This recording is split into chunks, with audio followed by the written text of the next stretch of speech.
Hello and welcome to RIT SportsZone. I'm John DITULLIO. After going unbeaten in their first 15 games, RIT's dream of an undefeated season came to an end following a 3-1 loss to rival SUNY Plattsburgh. The second-ranked Tigers returned to home ice, hoping to get back on track in a weekend series against Buff State. First period, Tigers on the power play.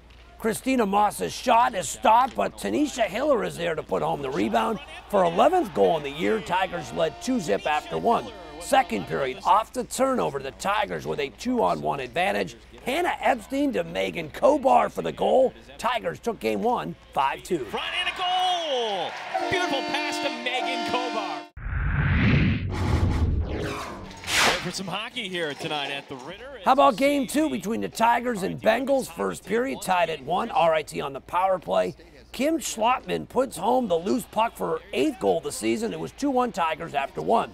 In the second, Tigers shorthanded, but it didn't matter. Kim Schlotman rifles one through for her 2nd goal of the day. RIT takes game 2, 6-1. With 6 skaters on the ice. Well, you may have noticed that the women's hockey team was not wearing their traditional home jerseys against Buffalo State. As Olivia Angerosa discovered, the Tigers traded in their black and orange for camouflage in hopes of honoring and empowering America's armed forces.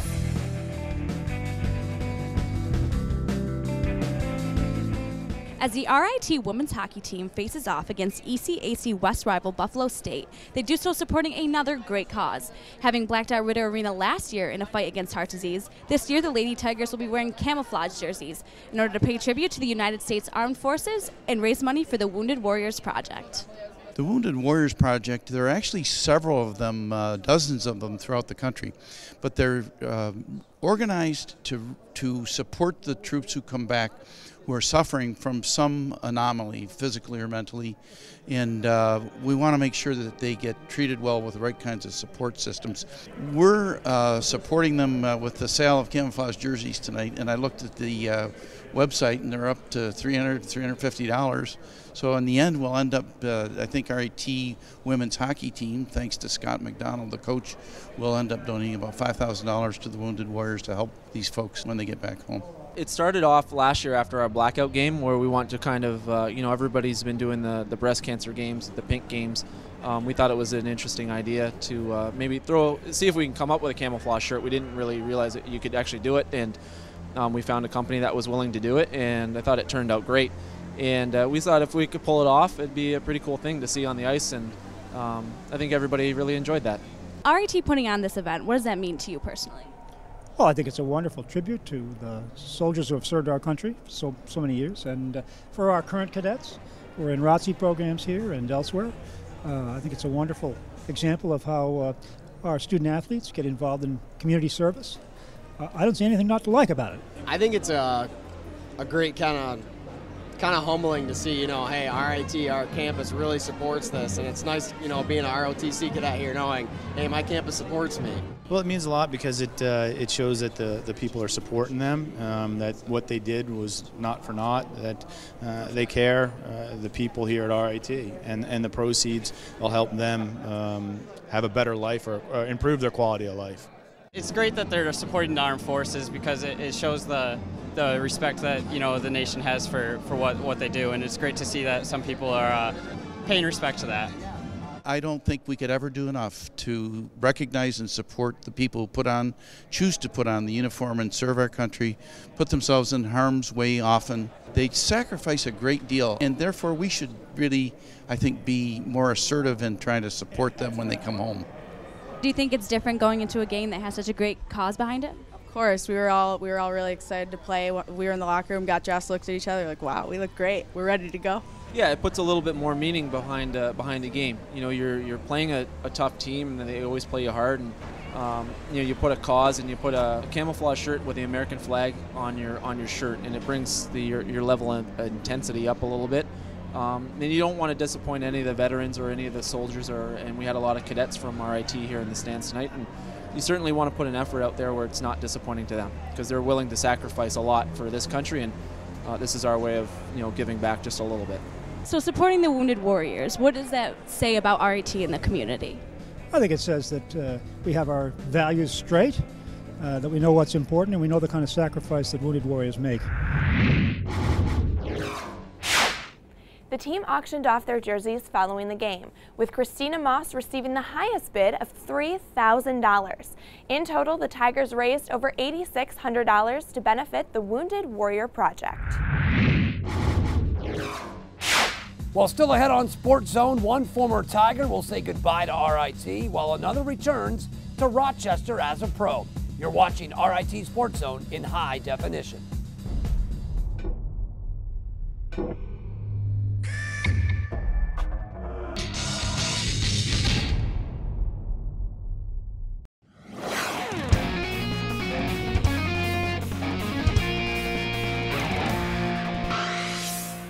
Welcome back to SportsZone.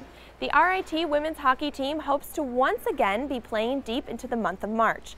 But when their season does finally come to an end, they'll lose a key part of their coaching staff. Jared DeMichael, who joined Coach Scott McDonald's staff as a volunteer assistant in November, will leave RIT to become an assistant coach of the new Division III men's hockey program at Nazareth College. While Jared DeMichael decided to give up his pro career to begin coaching, some of his former RIT teammates are still pursuing their pro hockey dreams. Melissa Bromley has the story.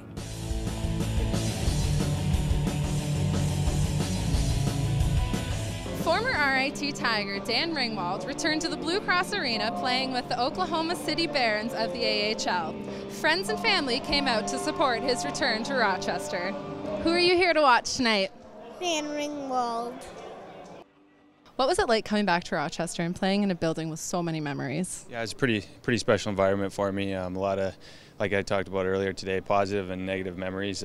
We had our last game of the season here a few times, and as a senior, winning the championship was a special moment for me. So, I tried to stay focused on this game, but you can't help but have some of those memories kind of jump in the back of your mind. What has life been like playing in the minors for you? It's difficult and it's a learning experience for sure, and I think I got kind of the instant wake-up call when I turned pro, so I think I've come a long way since turning pro, and you just try to approach every day as a new one, try to keep improving your game, and hopefully I can keep progressing up the ladder. How do you feel being his mother and all? He's transitioned from the college life to now his hockey career.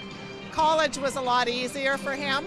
It's been really hard because he's been up and down so many times. It's hard for him not knowing where he's going to be living. It's hard for him when he wakes up in the morning knowing if he's going to be in Oklahoma City or if he's going to be in Stockton, because they send you back so quickly up and down. But we've just told him that he's just got to keep working his butt off like he's always done, and things will work out. You got to realize that it's a long season.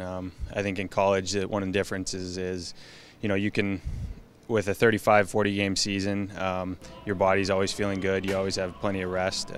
In pro, you have to learn to play with a sore body, mentally tired, physically tired, and one of the things that comes from that is that you're going to have bad nights and you're going to have good nights, and the important thing is to just kind of shake it off early and approach the next game with a new mental attitude and a fresh focus. And what do you need to do to personally further yourself and further your career? I think it's just personal fundamentals, work on my skating, my shooting, being a little more physical. I think I've come a long way as far as my mental approach to the game, and I think I can still improve there. As you get to higher levels, it becomes more of a mental difference than the physical ones. I mean, everyone at this level can shoot, pass, and skate, and it just becomes, that competitiveness and resilient effort and things like that separate guys from the NHL and AHL, and also from the AHL and East Coast League. Now, what was it like playing in this building, knowing you had some family, knowing that there were some former RIT fans here? What was that like for you? Yeah, it was pretty fun. I didn't realize how many people were here until I heard my name announced, and got some boos from the Rochester fans, and then some cheers from former RIT fans and some local people. So the guys on the team were giving it to me a bit, but it was fun, and it was good to hear. What's it like coming out and supporting a former RIT player? Well, it's pretty cool. Definitely coming out here to Rochester, where it's kind of a home away from home, and see a little bit more energy out there from Dan. He definitely feels a lot more comfortable. This is where he lives in the off season, so it's pretty exciting for us to come and see him play a professional game here. That's for sure. Well, it's amazing because we've got so many friends that have come here today to the rink, and it's just fun to see how he's progressed, and we're really, really proud of him. In the future, where do you see yourself? there's so many things I want to do, like both with hockey and outside of hockey. So, for now I'm just kind of working on developing as a player and as a person, and hopefully I can, be in the AHL next year. My goal is to stay here, and then who knows down the road if I can keep progressing. Obviously NHL is the ultimate goal, or possibly Europe for a few years. So just leaving things open and trying to enjoy myself while I'm here.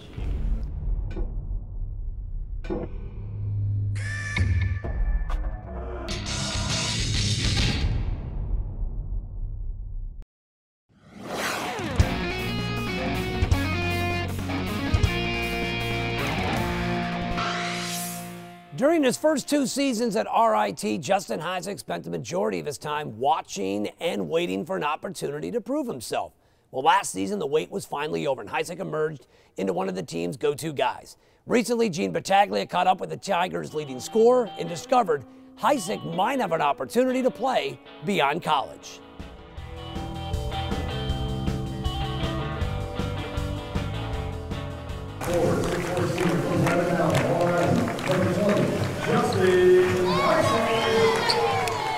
Justin, it's your senior year, but a lot of change this year. How's it going here with the new league so far? I don't know. We were pretty excited to go in. We knew it was a change in academic-wise for the schools and athletically. So we were pretty excited because it's a lot of good teams here. But we're just trying to play. Every game you just play it like you've been playing for the past 15 years, 16 years for some of these guys. So just go in every game, You filled in that role nicely last year. But that was pretty much your expectation, right? Well, yeah, Coach talked to me about where he wanted to play me. Last year he played me at the 4 spot a lot. And this year with we had a lot of big guys coming up, he wanted to put me at the 3.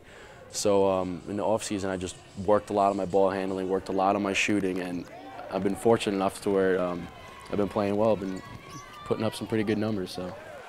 Justin has just taken off. Had a very fine year last year.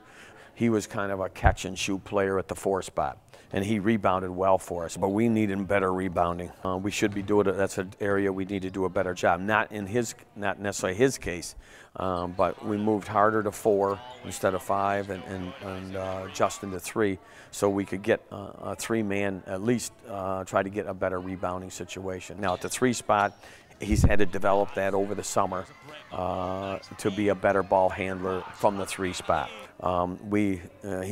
He wanted to adapt to that, and he's done a very fine job with it.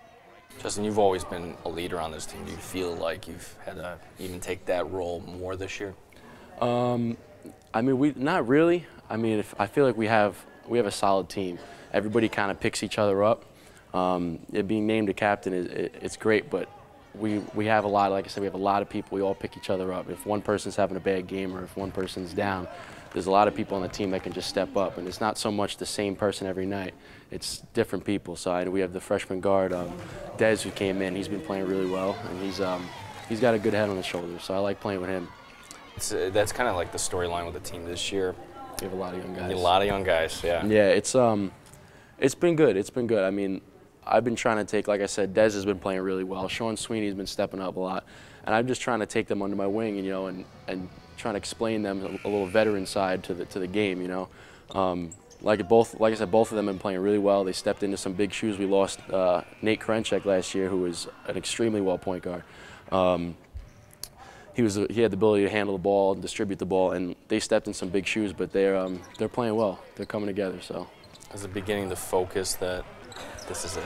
Yeah, it's barring a trip to Europe or whatever, well, maybe. Well, it's funny you say that. There was I got a letter to get it. It was an invite to try out. So who knows where life takes you. The letter was an invitation to a camp in New Hampshire. It's a 2-day camp. I believe Brendan Harder also got the letter, and we were thinking about bunking together and going to try out. But it's basically a tryout, 2-day camp, and they have scouts from overseas that come and watch you play. And if you have a good camp, who knows, you might get an offer and they might ask you to come play. So like I said, it's who knows where I'm going to go. If I play well and I get an offer, then I might be in Germany somewhere, I might be in Italy, but you never know where you're going to go. It's a life experience. One of my neighbors back home said, you only live once, so it's a life experience, Playing professionally wasn't even in my mind. I just wanted to finish school, I'm 50 year, going to be 50 year next year, so I'm like, I just want to finish school and get out.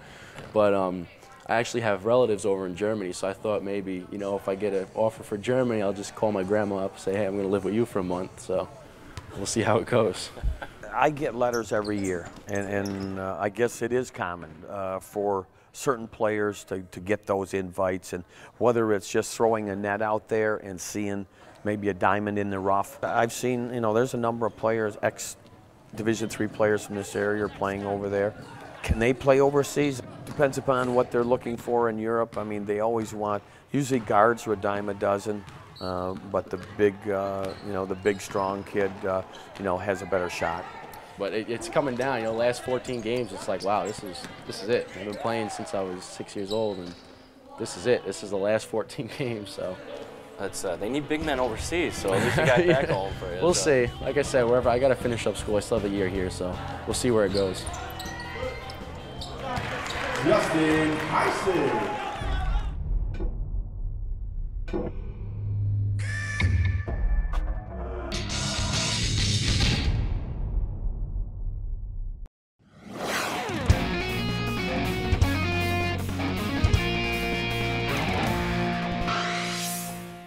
The EXCELLUS Fitness Center at RIT is committed to helping the entire campus live a healthier life. In the fall, a program was designed to provide professional physical fitness evaluations that lead to the creation of individual exercise programs.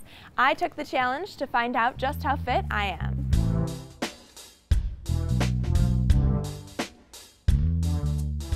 Now, I may not be the most athletic person in the world, but I'm going to have my physical fitness assessed by the director of the fitness lab, Bill Brewer, and his colleague, Sean McCardle, today in the new fitness lab, which is located on campus in the Student Life Center.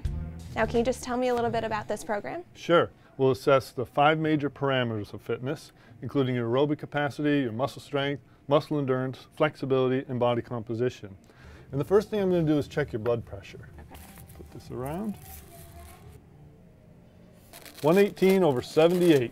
So what's a good blood pressure? What do you want it to be? 120/80 is about normal, so you're just a couple of points below both of those, so you're right in there. Our next assessment is a measure of body composition, and I'm going to use this little tool. It's called a skin fold caliper, and I'll be taking measurements on your tricep, a couple on your abs, and one on your leg. All right, Shelby, our next assessment is going to be strength. And so we'll be taking some measures in the fitness center using some of the weight equipment that we have there. So what you're going to start off with is just the bar, and the bar here weighs 45 pounds. We'll see how many you can do just kind of to warm up and to kind of gauge how strenuous that is. Every couple of times you do a couple of reps, we'll let you rest for a second, we'll add some more weight. The end goal is to get to a point where you can only complete 1 repetition. Your effort of 45 pounds put you in that below average category. If you were to bench press 75 pounds, that would bring you up right on average for that category. Awesome job. So what's next? All right, so next we're going to use this sled machine to complete a leg press. Push it up. The main reason to have high strength is to have a high metabolic function. And when we have low physical mass, that can have an impact upon the body's composition. So we just finished the leg press, so now where are we going? So now we're going to go back into the fitness lab to finish your other measurements. Our next measure, after doing strength in the fitness center, is now we're going to measure your muscular endurance, the ability for your muscle to continue to generate energy through some relatively intense activities. You're going to be doing what's called a modified push-up, so you'll be doing it on your knees, and then we have this little device here that'll help us count your push-ups for you. Very good job on those push-ups. Our next will be a measure of flexibility, where we're going to be measuring the flexibility of your back and your hips and your legs through a sit and reach mechanism. Now, Shelby, what you'll do is you'll bend forward at your waist, you'll come off the wall, push this little thing as far forward as you can. You get 2 tries. Okay. Go. All right, Shelby, good job on that flexibility measures. And what we're going to do now is another measure of muscular endurance, this time for your abdomen. And we're going to do some sit-ups. You have 1 minute to do as many as you can. Okay. What you're about to do now is an aerobic capacity test. Okay. You'll be walking on the treadmill. The computer here will be controlling the treadmill, and there's different speeds and grades that you'll follow. The first speed is rather slow, and the speed gets faster each subsequent grade. Okay. We'll be watching your heart rate response to this, and you'll also be telling me how this feels by referring to this perceived exertion scale, and that way we have a common understanding of how you feel throughout the test. At this point where you've kind of started into this stage, how would you rate yourself on our perceived exertion scale? Probably a 5. Okay, good. So what we'll do now is we'll take the data and we plug that into our software. That wasn't too bad. No. Plus you see each area that we measured represented there.